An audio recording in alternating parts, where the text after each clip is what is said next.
Sa iba't ibang sulok ng Pilipinas, may kanya-kanya ng nakasanayang pagkain tuwing Noche Buena. Dito sa Bataan, madugo raw ang kanilang Noche Buena. Ang star kasi sa kanilang hapagkainan, itong dinuguan. Pero manamis-namis at kinakain kapares ng suman. Sa Samal, suman at ang dinuguan ang magkaterno. Diba? Kumbaga, kinalakhan niyo na po ito talagang. Bata pa lang po ako, yung mga lola-lola ko, ay yan na yung Yun na po yun. hinahanda. Would you know kung bakit suman at hindi po puto? Kasi ang sa amin, sa Samal, is anihan siya ng mga palay at malagkit. Opo. Ang puto kasi gawa sa flour, minsan ganon. Right.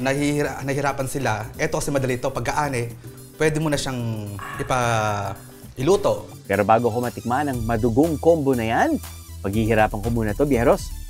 Ituturo ko ngayon sa iyo kung paano ang pagbabalot ng suman. Okay. Kuha tayo ng isang kutsara. Isang kutsara. Okay. Yan, kuha ng Isang kutsara.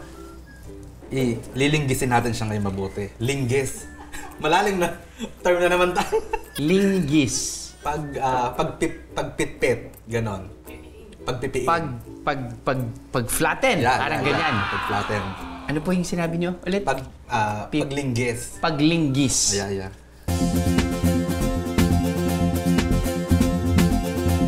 Tupi. Yeah. Tapos ngayon, ganon.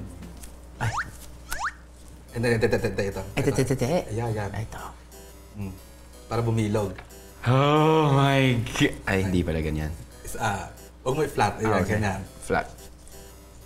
Yan, tama.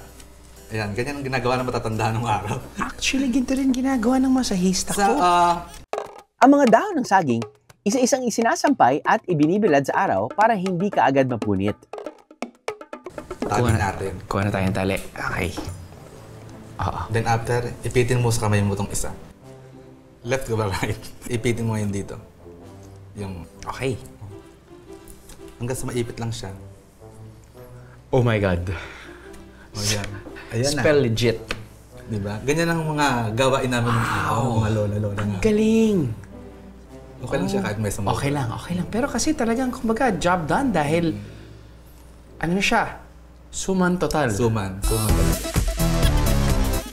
Oh my goodness.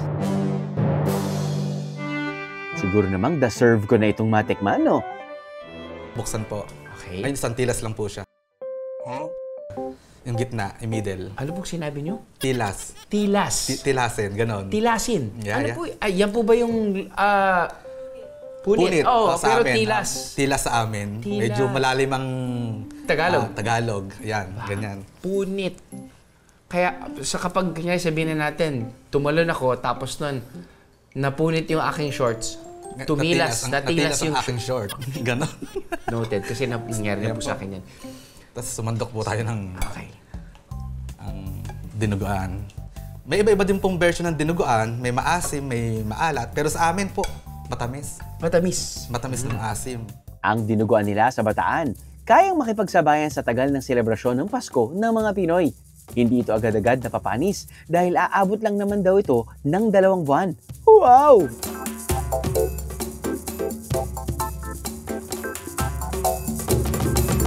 Sige po. Kayo na humura kung ano yung... So yung suman, wala pong asukal. Wala po. Asin nga nilalagay namin. Asin lang nilalagay. Actually, yung dinuguan, meron siyang tamis. No? Matamis po talaga sa amin. Matamis, Maasim-asim. maasim-asim, Kaya yung timpla ng suman, maalat-alat naman. Para balance. medyo balance. Ayun. Tikman nyo ng may laman, kaya Ayun, matamis. Apo. At saka ang tagal pagluto niyan, halos 2 hours. 2 years. 2 hours. Di ba? Gets. Ito na siguro yung pinakamatamis na dinuguan na natikman ko. Ang sarap. Siyempre, hindi po ako tiga dito. Kapag mag-uuwi po ako. Pagte-take out ko kayo. Tama po.